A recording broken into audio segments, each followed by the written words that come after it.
Tanker पलटी झाला आणि त्यामुळे मुंबई पुणे एक्सप्रेसवे ठप्प झाला। स्वारगेटहून मुंबईकडे जाणाऱ्या बस रद्द करण्यात आल्यात आणि त्याच्यामुळे प्रवाशांचा मोठ्या प्रमाणावर खोळंबा झालाय। स्वारगेट परिसरामध्ये प्रवाशांची प्रचंड गर्दी झालेली दिसली। आमचे प्रतिनिधी रोहन कदम हे आपल्याला या सगळ्या संदर्भात आणखी तपशील देतील।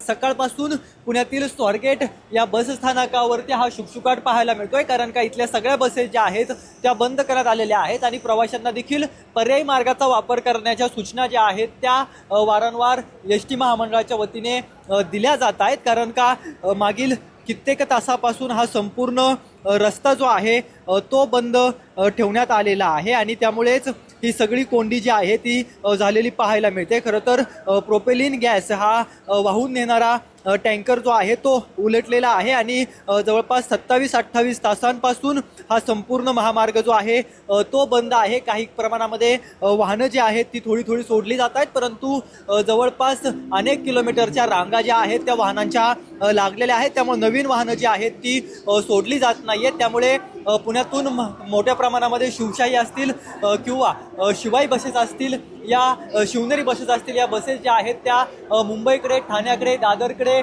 जात असतात आणि त्या सगळ्या ठप्प झालेल्या आहेत। आपण हे प्रवासी पाहतोय, काही जण अनेक काळापासून येऊन थांबलेले आहेत। पुण्यातील याच स्वारगेट बस स्थानकावरती मुक्काम करावा लागेल अशा प्रकारचं म्हणणं या नागरिकांकडून सांगितलं जातं आहे। त्यामुळे लवकरात लवकर प्रशासनाने यावरती तोडगा काढावा आणि लवकरात लवकर हा टँकर हटवून महामार्ग जो आहे तो मोकळा करावा अशी मागणी या सगळ्या प्रवाशांकडून केली जाते।